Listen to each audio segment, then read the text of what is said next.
നിങ്ങളുടെ favourite shows ഇനി ഒരിക്കലും മിസ്സാവില്ല. ഇപ്പോൾ C5 കാണും നിങ്ങളുടെ ഫേവറേറ്റ് ഷോ തികച്ചും സൗജന്യമായി. ജഗൻജി, കാര്യങ്ങൾ മുഴുവൻ ഇപ്പൊ നമ്മൾ മനസ്സിൽ കണ്ടെടുത്തെത്തി. ഇനി ഞാൻ പെൻഡിങ്ങിൽ വെച്ചിട്ടുള്ള കേസ് ഓപ്പൺ ചെയ്യണം. അതെന്താ ജയേഷ്, നീ പെൻഡിങ്ങിൽ വെച്ചിട്ടുള്ള കേസ്? അശ്വതി, അതെ അശ്വതിയെ ഞാൻ വിവാഹം കഴിക്കുന്നു.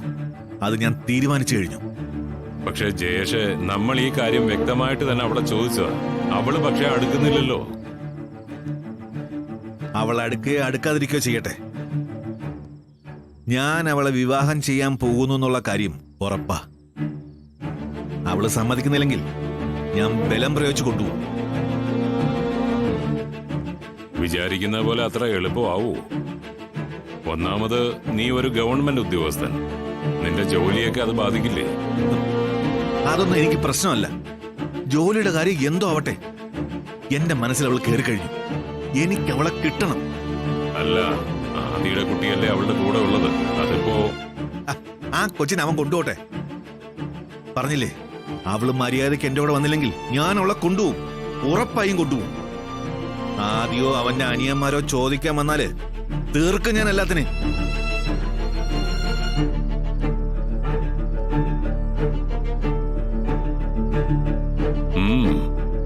നമുക്ക് ആലോചിക്കാം.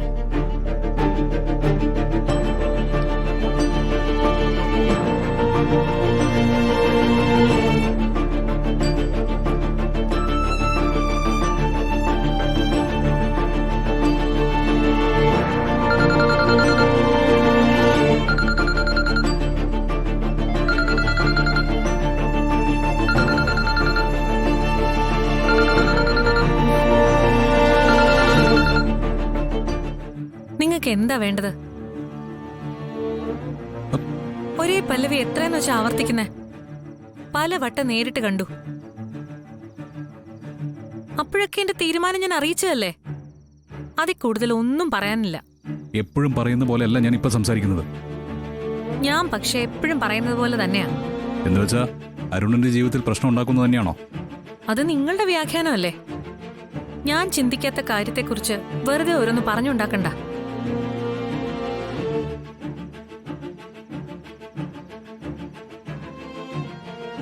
നീ കുറച്ച് ദൂരെ എവിടെയെങ്കിലും പോയി താമസിക്കേ. അതുകൊള്ളാലോ. നിനക്ക് ആവശ്യമുള്ളതെല്ലാം ഞാൻ എത്തിക്കാം. കാശോ മറ്റെന്ത് ആവശ്യം ഉണ്ടെങ്കിലും എന്നെ വിളിച്ച് പറഞ്ഞാൽ മതി.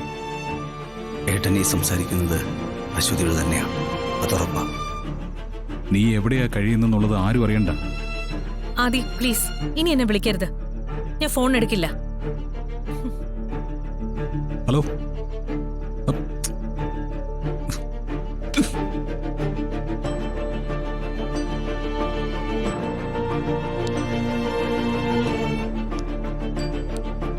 ഈ സമയം വിളിച്ച നമ്പർ ഏതാണെന്ന് ഞാൻ ആദ്യമായിട്ട് ഫോണിൽ നിന്ന് കണ്ടുപിടിക്കും. എന്നിട്ട് ഞാൻ അവളെ വിളിക്കും.